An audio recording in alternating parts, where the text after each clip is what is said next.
menekan biaya tanpa kurangi keampunan kemampuan obat berdasarkan kenyataan adanya perbedaan harga dari sekelompok obat yang telah dikatakan. Yang kedua yang paling ini, melindungi dan memberi manfaat kepada kelompok masyarakat yang paling rentan. Ya, tadi orang miskin, usia lanjut dan yang penyakit kronis. Ya kan? Slide berikutnya. Nah, di Amerika itu ada ya, kriteria mengenai suatu kebijakan obat yang baik yang dikemukakan oleh Signet Clear namanya. Ya. Satu, bukti tentang kemanfaatan obat. Ya, jadi harus didasarkan bukti, jangan milih kalau tidak ada buktinya gitu. Kedua, harga relatif untuk obat yang sama. Lihat harganya memang beda apa enggak. Ketiga, status kesehatan masing-masing penderita juga harus diperhatikan. Ya. Keempat, family financial need. Ya. Ada juga orang yang mampu beli obat yang mahal, begitu itulah. Ya. Coba berikutnya. Nah, kriteria yang ketiga dan keempat ini bersifat individual.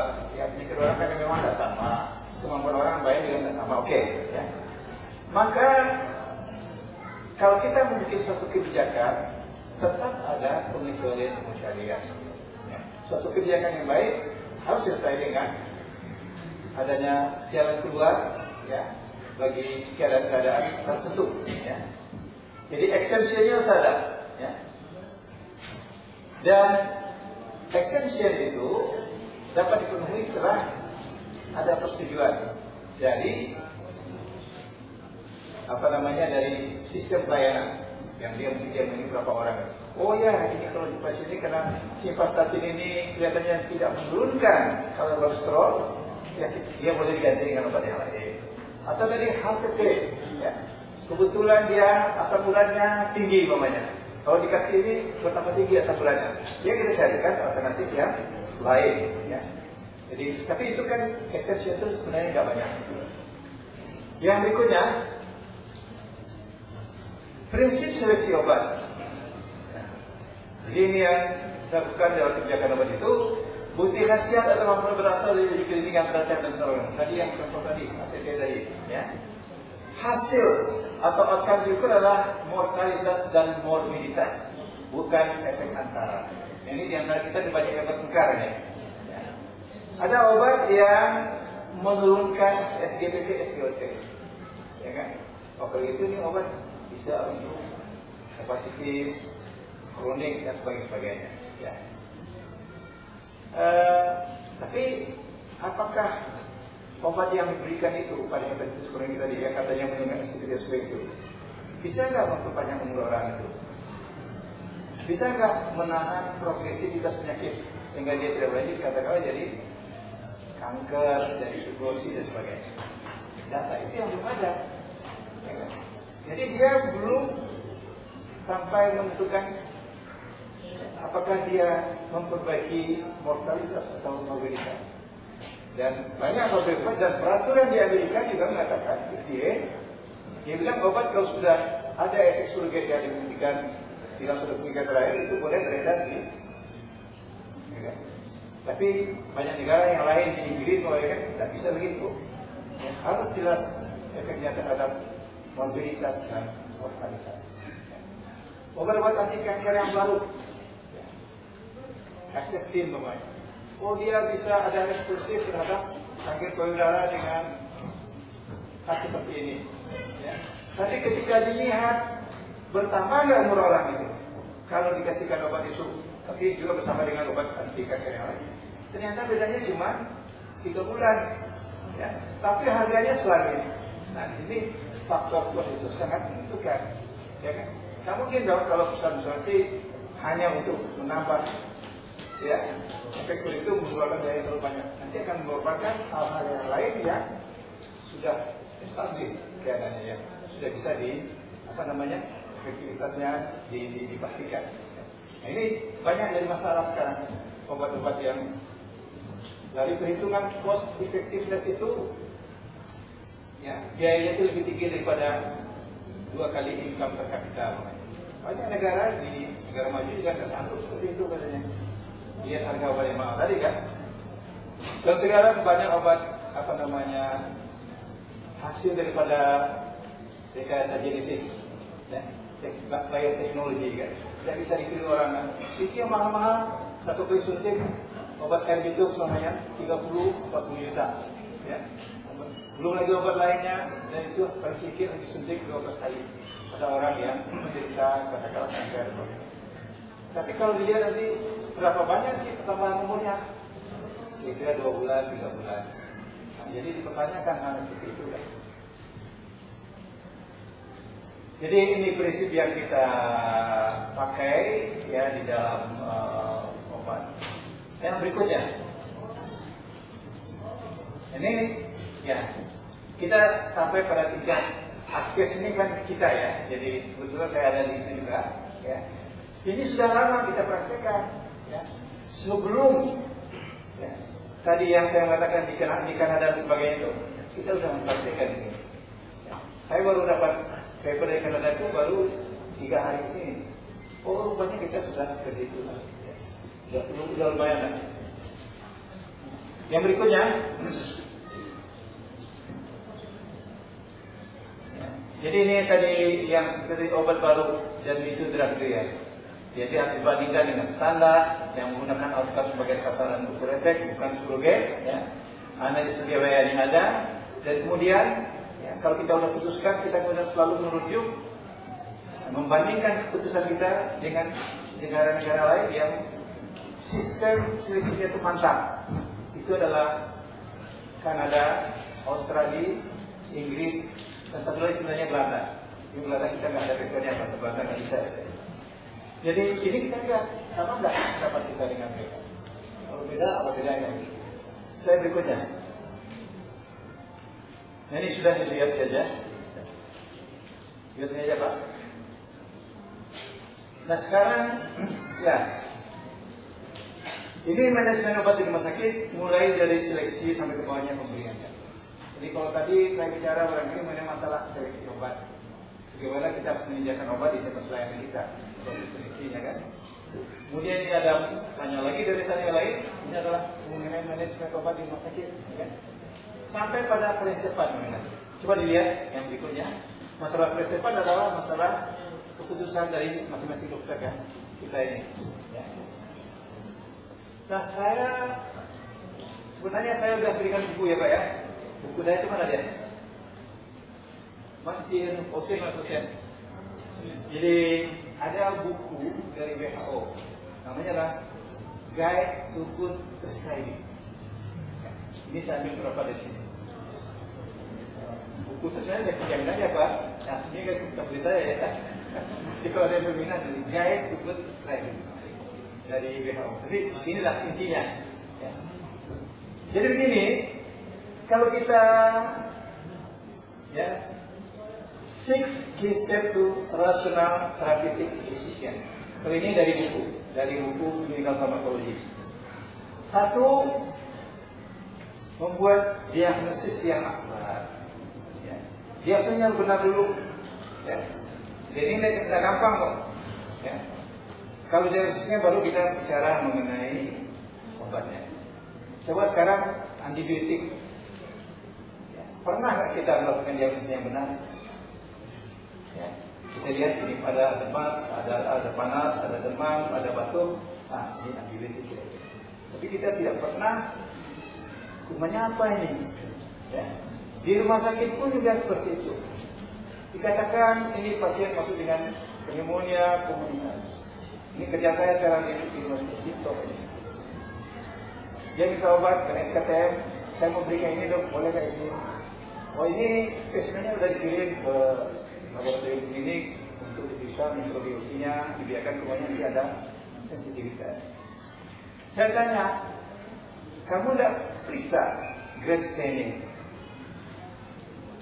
Warna gram itu kan adalah cara diagnostik yang paling cepat dilakukan, paling mudah sebenarnya, dan bisa dilakukan oleh setiap dokter.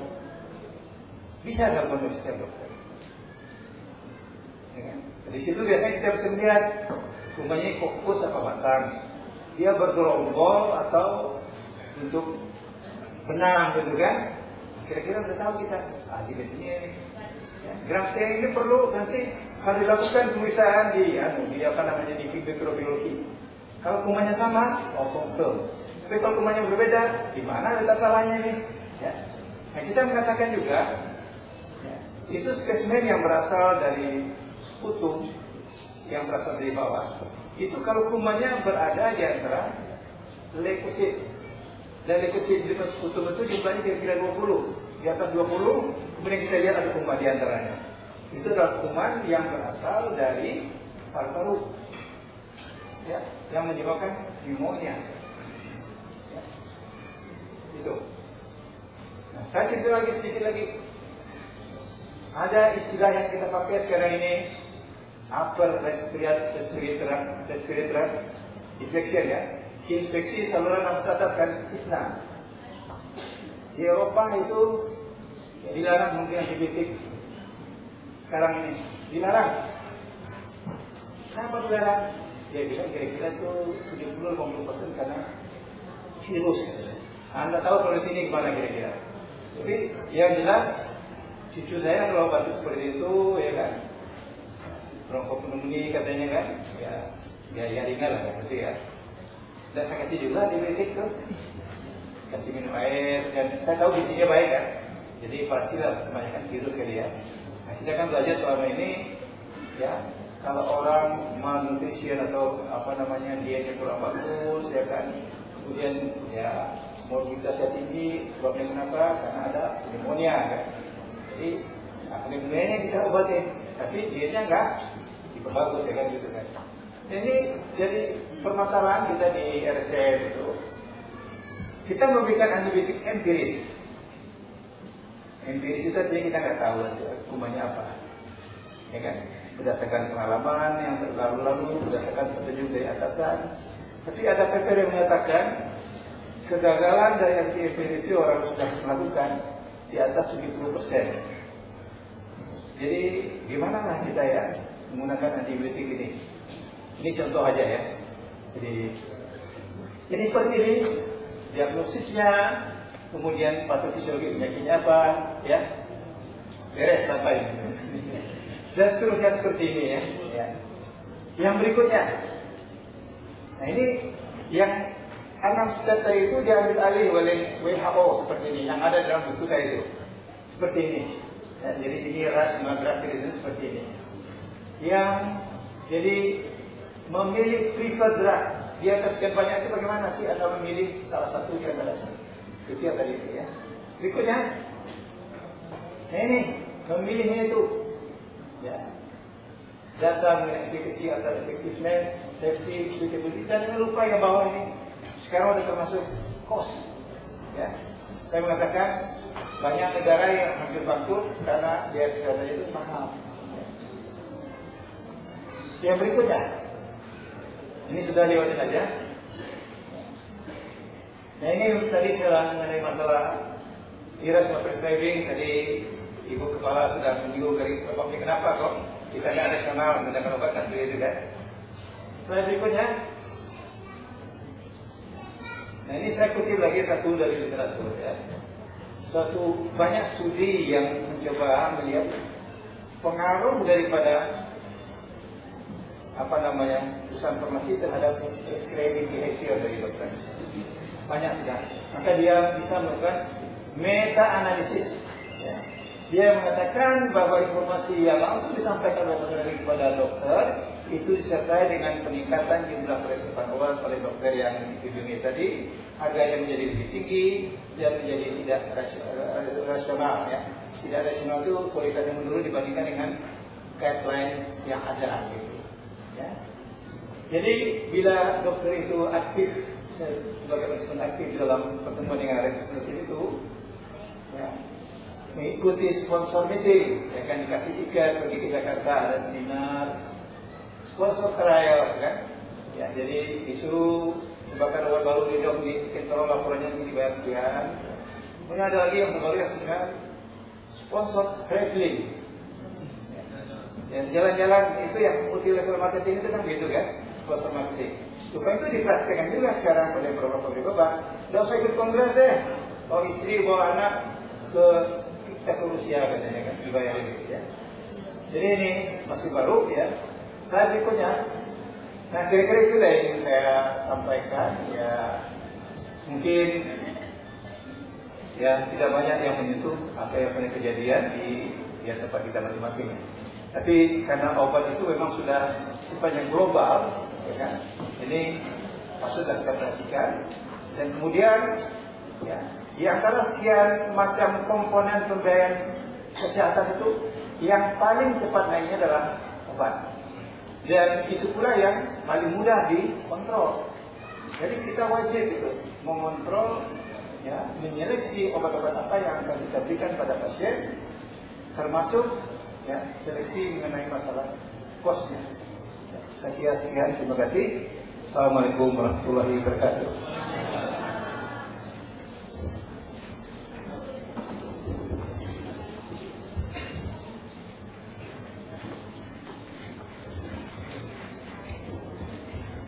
Kita akan masuk ke sesi tanya jawab. Silakan pada peserta sekalian yang mengajukan pertanyaan pada Prof yang masuknya sampai jam 11.15.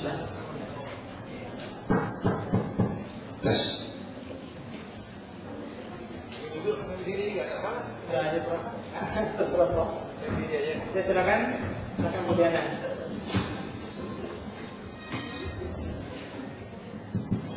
Terima kasih. Nama saya Diana Yuniarti, dokter di Rumah Sakit Kapuas. Ada yang mau saya tanyakan, Prof? Ini berhubungan juga dengan yang disampaikan oleh Ibu Kepala Dinas tadi tentang pertanyaan bagaimana solusi untuk mengurangi kecenderungan untuk memilih suatu obat tertentu, promosi obat dari sponsor, gitu ya. Terus kemudian dihubungkan dengan yang disampaikan oleh Profesor tadi mengenai mungkin praktek-praktek yang mungkin kurang benar dari farmasi-farmasi obat, gitu ya, pabrik-pabrik obat. Apakah ada dari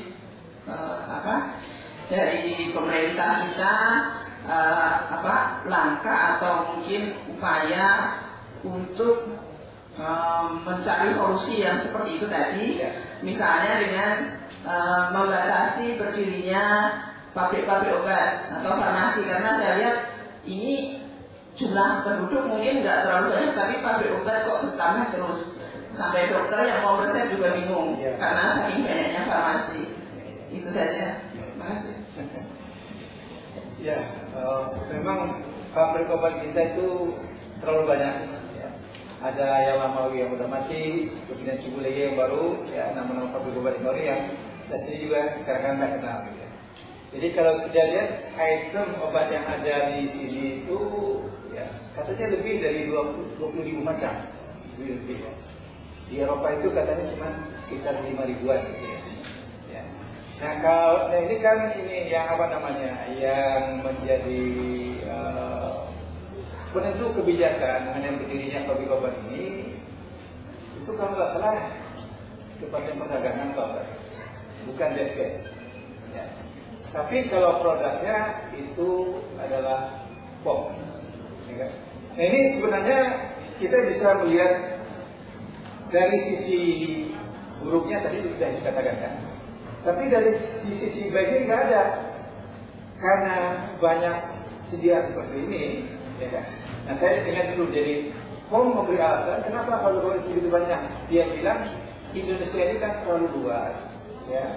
Jadi kalau kita hanya percaya terhadap sekumpulan pabrik obat saja, nanti tidak sampai ke pelosok-pelosok, ya kan? Itu logika yang dipakai. Ya. Nah, jadi ya kalau dia terlalu banyak, katakanlah saya mengatakan tadi 100 macam antisilin tadi kan, ya. Itu dari segi jumlah pasti kebanyakan.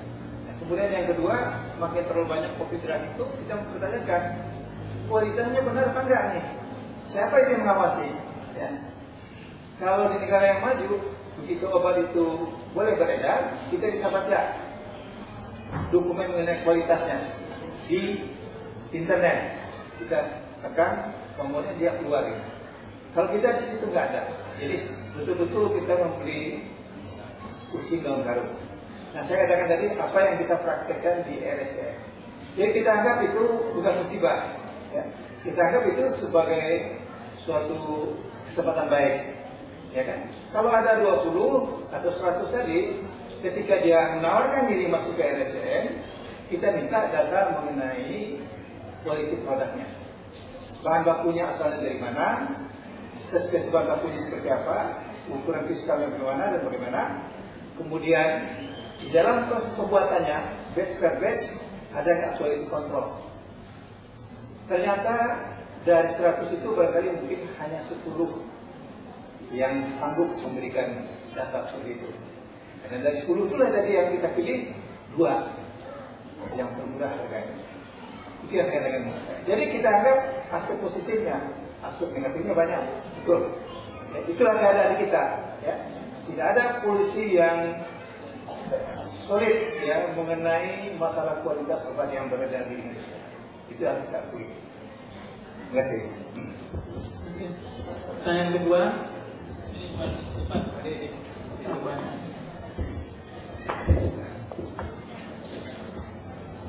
Terima kasih. Kami akan menanyakan mungkin karena saya di dinas juga menangani program. Apakah ada teori atau suatu polisi untuk peresepan itu polifarmasi? Apakah ada standarnya bahwa satu resep itu berapa yang rasional, R-nya itu? Kan biasanya misalnya ada suatu penyakit tapi ternyata obat yang diberikan itu banyak sekali gitu, R-nya itu banyak sekali. Apakah itu ada yang rasional itu seharusnya berapa R atau itu satu lembar resep itu? Apakah ada standarnya? Kemudian untuk pemakaian antibiotik juga kami telah melakukan pemantauan. Memang ada penyakit tertentu yang tadi sudah disampaikan Prof, misalnya ISPA itu tidak dipakai. Tapi memang kenyataannya pada pemantauan kami ke puskesmas itu masih banyak yang menggunakan antibiotik. Nah itu apakah juga ada standar-standarnya pemakaian antibiotik ini, dan mungkin ada satu penyakit tapi menggunakan beberapa antibiotik, apakah itu gimana rasionalnya? Terima kasih. Yang pertama tadi mengenai berapa sih yang rasional di dalam satu R itu ya? Saya jawabnya begini. Apa namanya? Jadi pengobatan itu dibagi 2. Jadi dari saya non farmakologik dan farmakologik. Pengobatan non farmakologik ini lebih terarah kepada koreksi daripada faktor-faktor risiko dan faktor-faktor perilaku, ya kan? Ya. Kalau di sini saja kita belum bisa ya, menyehatkan orang itu, baru kita masuk ke obat. Saya beri ya apalah contoh. Tadi saya memberikan contoh yang cucu saya tadi juga ya. Saya memang tidak pernah memberikan antibiotik selama ini terhadap cucu saya dengan batuk pilek panas seperti itu. Tidak pernah. Dan alhamdulillah ya, dia panas batuk pilek cuma 3 hari 4 hari dia sudah sembuh ya. Saya tanya, ini anak kamu apa dikasih es tadi ya? Jawabnya iya katanya. Anak-anak yang es krim ya kan? Nanti apa namanya, yang penting kalau anak-anak itu, kalau menurut saya waktu itu kan minum airnya harus cukup. Ini ada dokter anak sini, maaf ya, jadi minum airnya harus cukup, gitu kan, sehingga batuknya longgar, dia bisa batuk. Ya kan? Kemudian ya karena anak saya ya kan, jadi cucu saya, jadi saya tahu gizinya baik lah. Ya. Jadi saya tahu kalaupun kuman penyebab itu atau penyebabnya barangkali kebanyakan virus itu tadi, ya kan? Virus yang seperti itu. Kenapa saya kasih antibiotik? Ya. Saya tidak menafikan bahwa ada infeksi saluran nafas tertentu ya karena bakteria, ya. Kalau beli free dia masa nggak saya diberikan kan, pasti lah kan ya. Jadi hal seperti itu, atau ada juga orang mengatakan ya tenggorokannya gitu, kalau ada bertanya merah sekali, kemudian ada pusnya, linear seperti itu kan gitu ya. Jadi saya tidak serta merta langsung memberikan antibiotik. Jadi saya lihat dulu, saya observasi dulu seperti apa. Dan alhamdulillah selama ini ya, 3-4 hari dia sembuh ya, itu ya. Kan penting juga kan, jadi tubuh itu dibiarkan untuk menggunakan daya imunitasnya sendiri kan. Ya. Daya imunitasnya nomor 1 menurut saya. Saya senentrofinya belum bekerja kan. Jadi dia suruh istirahat ya kan. Paling balik kalau ya tidur itu sumbat barangkali ya saya kasihlah obat-obat untuk menghilangkan sumbat tidurnya ya. Antihistamin atau dan dari Jawa mana ya. Paling seperti itu. Nah, jadi itu jadi mungkin ya yang rasional itu mungkin barangkali tidak perlu obat. Kalau kita bisa mengurusi masalah faktor-faktor risiko tadi kan. Jadi kata orang penyakit itu kan dibagi 3 penyebabnya. Satu adalah karena faktor lingkungan, yang kedua karena perilaku, dan yang ketiga baru yang ada dalam tubuh, faktor genetik barangkali kan. Jadi ya kita terapi non farmakologi ini harus dijalankan. Dan ketika kita masuk ke dalam terapi farmakologi, ketua hipertensi mulai cukup berkait dengan satu macam obat di dalam dosis yang rendah, tidak perlu yang banyak. Ya. Jadi itu barangkali. Jadi tergantung. Jadi bagaimana sekarang ini ya kita jangan terlalu berpikir mekanistik seperti apa yang disarankan oleh Pak Obat. Ya. Jadi gini umpamanya. Kalau orang itu ini ya jadi Mas Suai juga begitu nih. Jadi saya suka diminta oleh penyakit dalam itu ketika presentasi kasus tolong komentari dengan saya masalah pengobatan. Ya. Ada orang dengan menderita acute hemorrhagic fever. Ya. Gejala macam-macam, termasuk ada rasa mual enak. Ya. Mahasiswa itu menulis kasih domperidon atau ondansetron atau seolah-olah seperti mekanisme gitu. Ya. Kalau dia panas, kasih ini. Jadi udah seperti itu, selalu mekanistik. Ya. Saya bilang tidak begitu. Jadi kalau ini orang sudah dirawat, di atas atau kita kelompok atas 5, ya, excessive use, ya, abuse, ya, overuse atau istilahnya misuse. Yang kedua, expensive, ya, mahal. Yang ketiga adalah harmful effect, ya. Jadi kesan yang berbahaya. Yang keempat kita lihat, ya, terlalu banyak obat yang beredar, ya. Itu yang terlalu banyak itu adalah istilahnya me too drugs, ya. Umpamanya statin berapa banyak yang kita kenal, ya. Kemudian antihistamin berapa banyak yang kita kenal, ya. Itu adalah itu drug. Nah kalau kopi drug itu obat di belakang bersalinan. Antisilin namanya kan, banyak macam antisilin kan yang keluar dari pabrik obat kan. Tapi semua raw materialnya adalah antisilin. Saya kira ada 100 berangkat.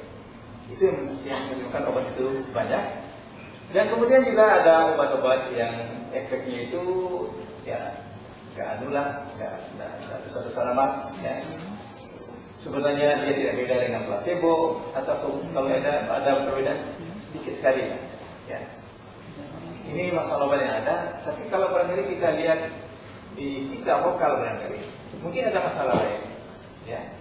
Ya, masalah obat mungkin ketidaktersediaan obat barangkali kan itu masalah kita kan yang tak barangkali. Dan kemudian kalau dia tersedia mungkin tidak sanggup beli ya kan. Karena kita ini memang kebanyakan ya miskin lah. Yang berikutnya, nah ini adalah jalur yang digunakan dalam masalah obat. Banyak hal, ya kan? Karena masalahnya ya kompleks tadi itu. Ya. Yang berikutnya, ya. Nah kemudian diciptakan berbagai macam instrumen. Ya, instrumen itu terdiri atas konsep dan implementasi. Tadi sudah singgung mengenai masalah obat esensial, ya. Ya.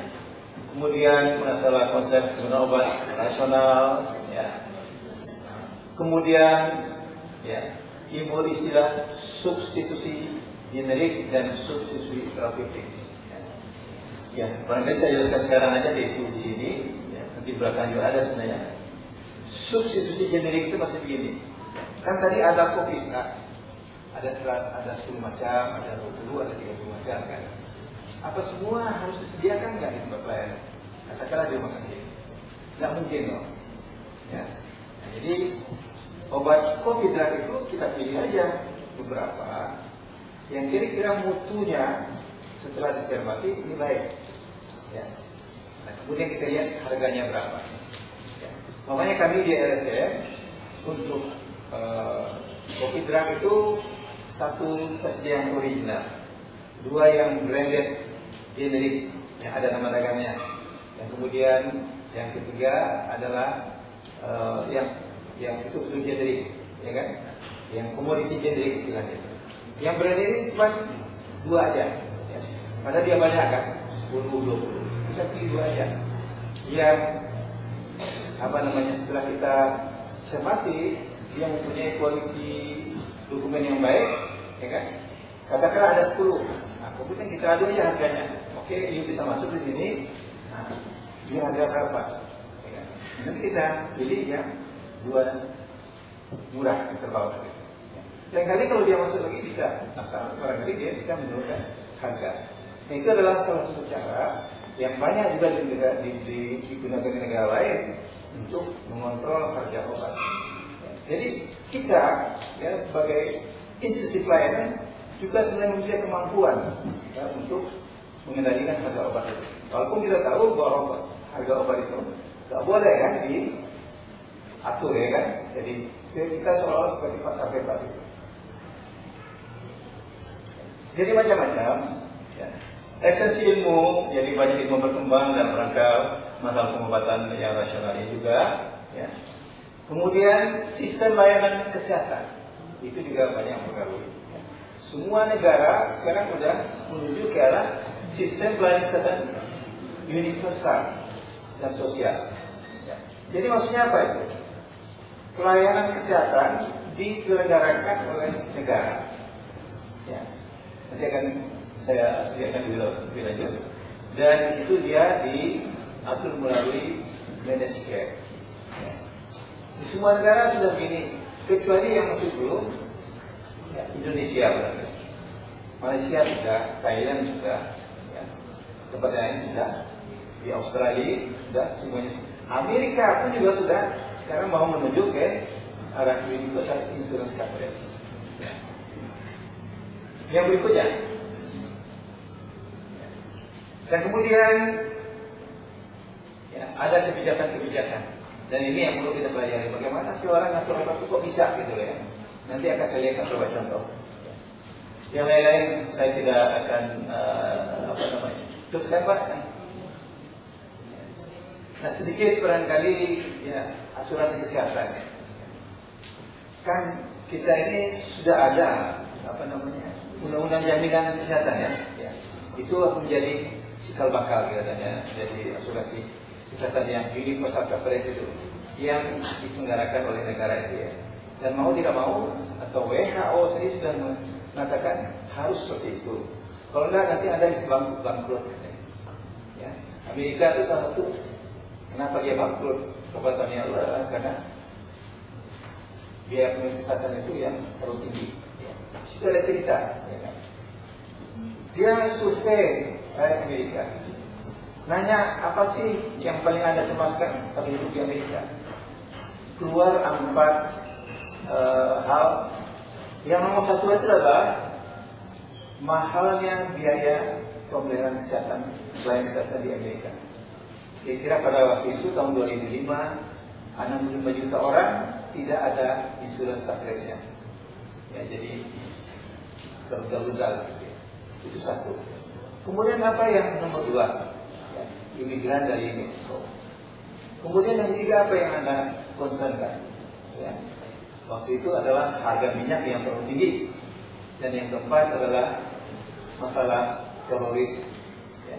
Jadi masalah 11 September itu. Jadi yang nomor 1 itu masalah kesehatan rupanya. Ya.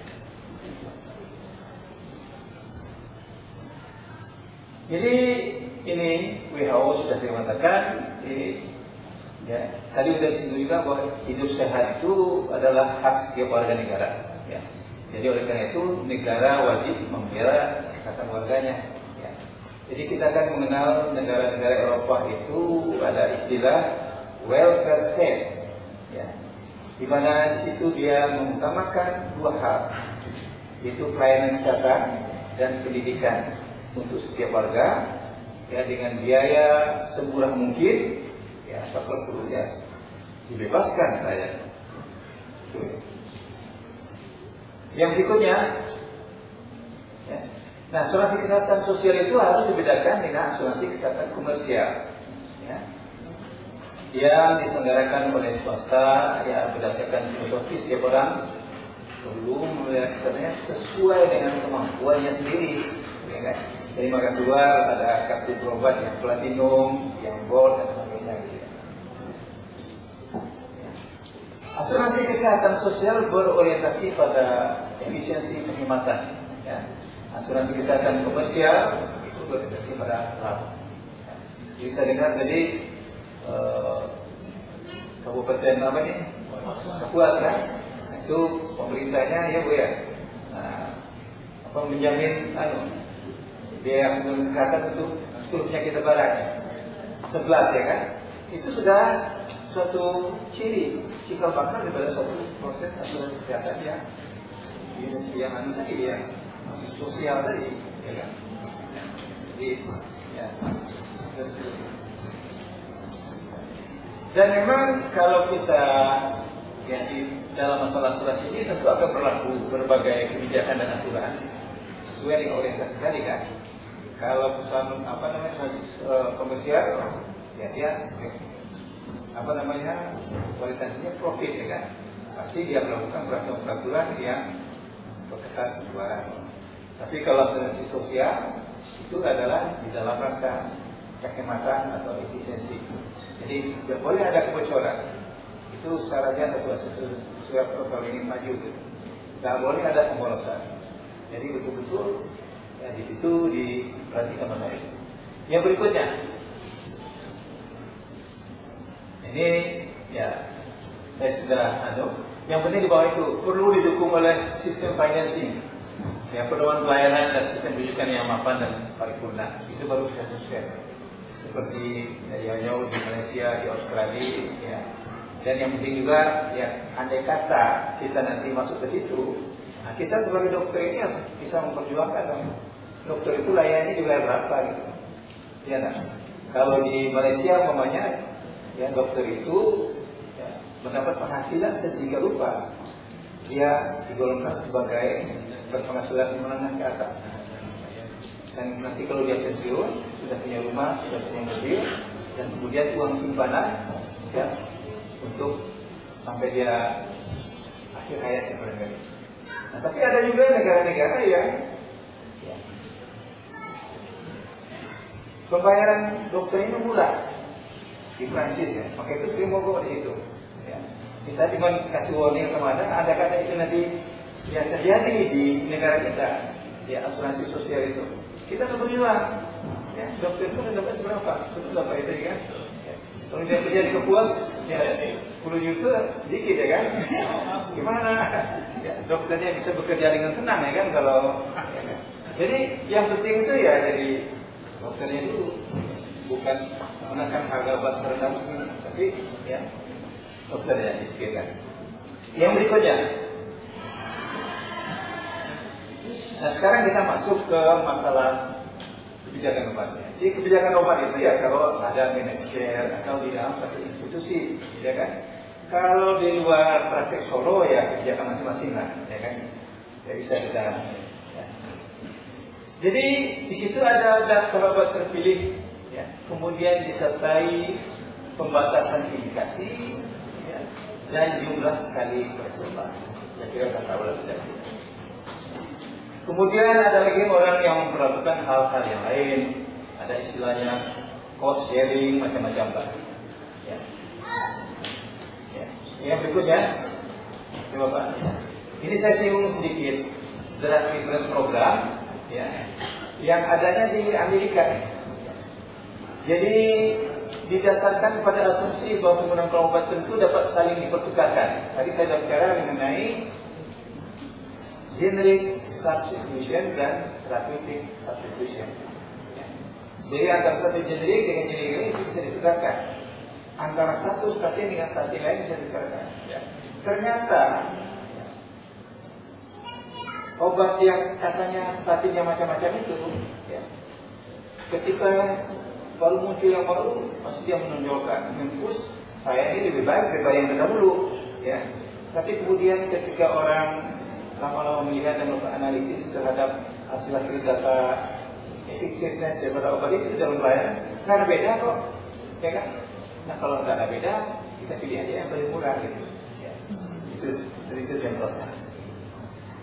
Jadi mulai, jadi di Amerika itu kan ada Medicaid dan Medicare. Dia ada namanya drug preference program. Jadi dipilih yang termurah, tapi sama efeknya. Nah, kalau itu yang ditulis resepnya oleh dokter, itu pasiennya nggak bayar. Tapi kalau yang dipilih yang lain, pasti harganya lebih mahal, branded generic atau yang original yang lebih mahal harganya. Nah, tambahan biaya itu dibayar sendiri oleh si pasien.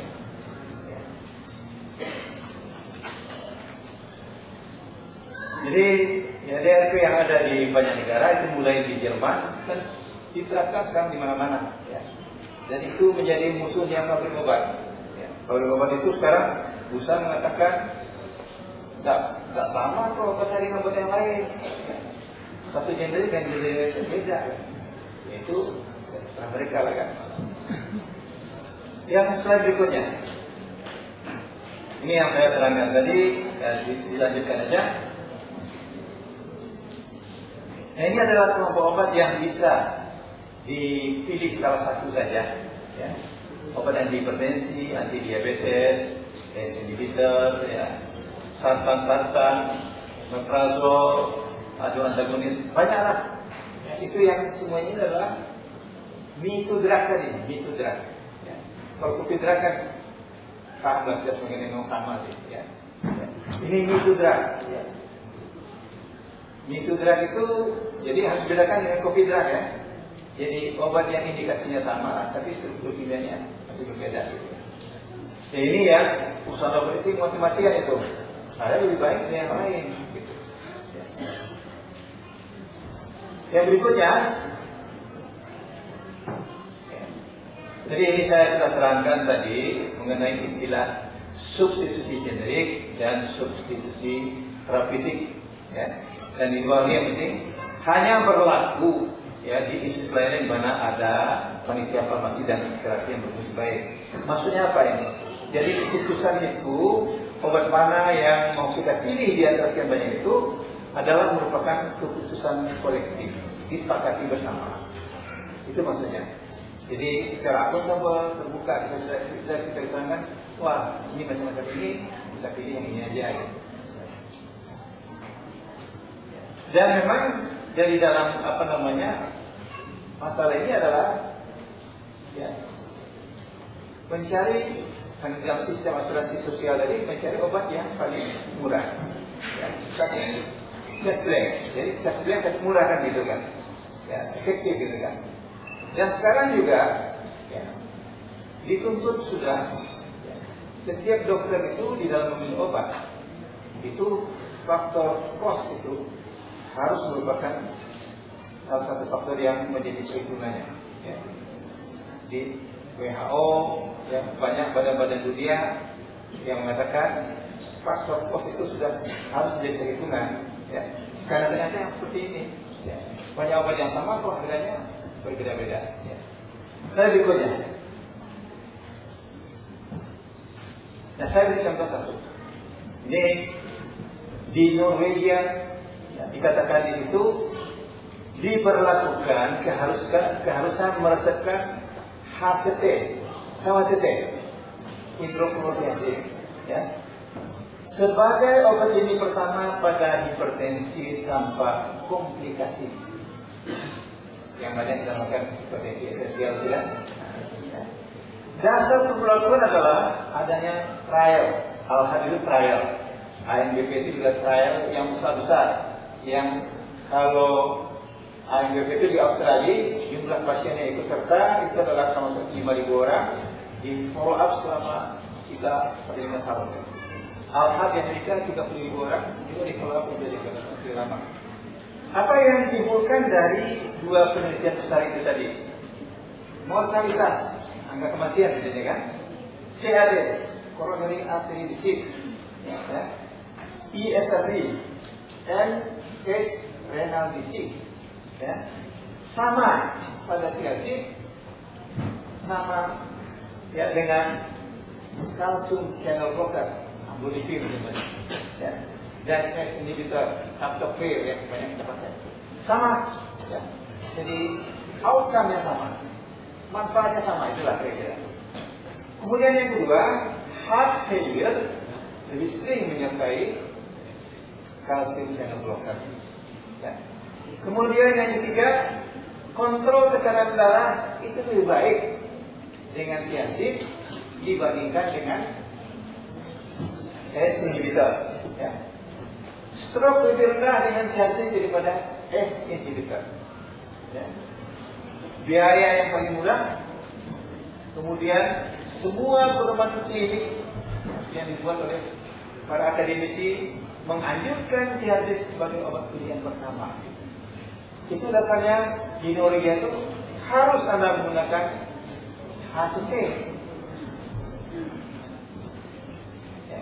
Ada buktinya kok, tidak terbatakan gitu. Tapi sekarang coba saya tanya di puskesmas kita apa yang dipakai? HCT juga. Nah katanya kemarin captopril katanya. Ada. Dan tahu berapa harga HCT satu kaleng? 1.000 tablet. 12.000 kan? Jadi istri saya juga ada hipertensi ringan kan, dia agak gemuk dikit kan. Malu lalu tua kan. 140, 90, kadang-kadang naik. Itu obat yang saya beli, sudah saya berikan sama dia sekarang. Satu kali 1.000 kan? 1.000 biji kan? Berarti 3 tahun. Dengan harga 12.000.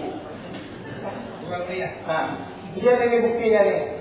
Mau cari di mana buktinya? Murah meriah, enak. Jadi Kabupaten Manado nih, Papua kita ini kan, beli aja ini. HCT, HCT. Yang berikutnya, ya, ada lagi cerita yang lain mengenai statin. Kan banyak yang dipromosikan statin itu kan sekarang kan, untuk hiperkolesterolemia macam-macam. Nanti juga ada di negara Norway dan di British Columbia, ya, juga diberlakukan kebijakan yang sama. Ya. Semua statin yang lain tidak dibayar, yang dibayar adalah simvastatin. Ya. Nah, saya beli di Pramuka simvastatin itu murah harganya 500 perak, itu saya sendiri. Saya makan udah 2 tahun, 3 tahun. Kemudian kemarin ada lagi yang baru, jualan Hexafarm Jaya gitu kan. Harganya 300. Nah itu yang saya makan sekarang. Ya kan? Anda, ya. Itu. Ya saya periksa, saya LDL saya turun kok. Ya kan? Turun banyak kok. Ya ngapain saya yang mahal kan? Ya, 34.000 itu kan. Nah jadi perlunya ya dan polisi itu, tapi itu hanya berlaku kalau di dalam sebuah organisasi lain kesehatan seperti asuransi itu, seperti yang kita juga lakukan di dalam ASKES. Nanti ada contoh lah kita. Ya slide berikutnya. Nah ini gambar ya. Tadi saya mengatakan sebenarnya obat itu cuma dapat dibagi atas 4 macam. Ya. Tadi saya sudah mengatakan kopi drug. Kemudian saya mengatakan ada istilah me too drugs. Kemudian yang ketiga yang betul-betul baru yang sebelumnya nggak ada. Itu istilahnya adalah breakthrough drug atau truly inovative drug. Kemudian yang keempat, ya, kalau kita itu banyak herbal sekarang. Herbal komersial ya. Ya. Itu 4 itu aja teman. Ini data yang ada di salah satu British Columbia itu kan negara bagian di Kanada, provinsi. Yang merah itu adalah Me Too drug itu. Jadi yang memahalkan harga obat selama ini di negara tersebut adalah Me Too drug. Statin dari contohnya. Ya, kemudian ya, PPI, omeprazol, lansoprazol, ya. Kemudian ada lagi obat muntah, ondansetron, macam-macam juga. Ya. Yang datang belakangan pasti memasang harganya lebih mahal. Ya. Dan kemudian usaha yang menekankan kelebihan saya itu ini dan sebagainya. Sebenarnya kelebihan tidak ada bedanya. Jadi yang paling meningkatkan harga itu itulah yang Me Too drug itu. Ya. Jadi disitulah berlakunya therapeutic substitution tadi, seperti yang diperlihatkan dengan statin dan hasilnya tadi. Ya. Kita bicara lagi antihistaminoid. Saya cuma satu antihistamin saya di mana? Klorfenol, saya beli juga sekarang. Ada di rumah yang ini obatnya. Murah juga kan? Ya ngapain? Ini yang mama. Slide berikutnya. Ya. Jadi British Columbia tadi yang menerapkan ya substitusi generik, substitusi terapeutik tadi, memang dia bisa. Ya. Harga obatnya dari pukul rata nasional paling rendah dibandingkan dengan provinsi-provinsi lain di Kanada. Jadi di Kanada itu kan negaranya luas. Yang mengatur asuransi sosial adalah per provinsi. Ontario, Quebec, Saskatchewan, masing-masing gitu. Kan negaranya luas. Barangkali di Indonesia juga mungkin begitu kali. Ya, Indonesia Timur, Jawa atau provinsi, tidak tahu lagi nanti di mana kan. Kan sudah ada kan Pak ya, sistem jaminan kesehatan nasional kan. Nah, tapi nggak jalan-jalan rupanya. Ya, belum jalan berarti. Ada Jamkesmas. Ya. Jamkesmas itu kebetulan saya jadi goalkeeper ya gitu. Ya. Jadi ada obat yang mahal-mahal dan sebenarnya kalau salah, tanya dulu ke saya, ini boleh di-approve atau enggak? Ini tadi yang tadi telepon untuk, ya kan? Susah juga saya menjawabnya kan. Ini sejawab yang minta ya bagaimana ya. Jadi tapi orang yang mendapat Jamkesmas itu aneh. Mula-mula dia berobat ke rumah sakit swasta. Di Jakarta itu ada Siloam Hospital, kenal kan? Kemudian nggak tahu setelah sekian hari pindah ke RSCM karena ada komplikasi dalam proses pembedahannya. Ya. Kemudian dia pakai SKTM. Ya. Jadi gimana tuh? Rupanya bisa dibeli. Ya. Jadi ada petugas.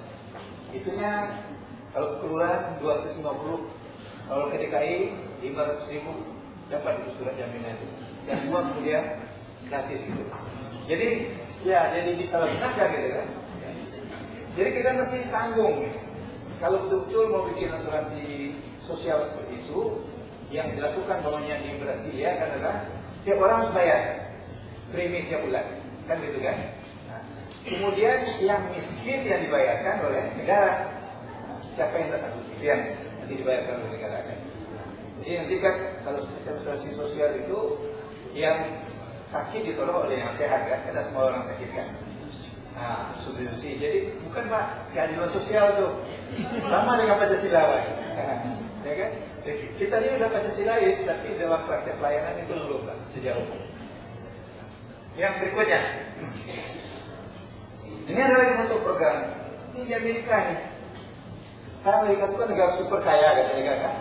Tapi sudah ada sekarang program obat generik $4 per bulan. Itu untuk menolong orang-orang yang miskin, yang tidak mampu. Ya. Jadi dikatakan di situ, ya,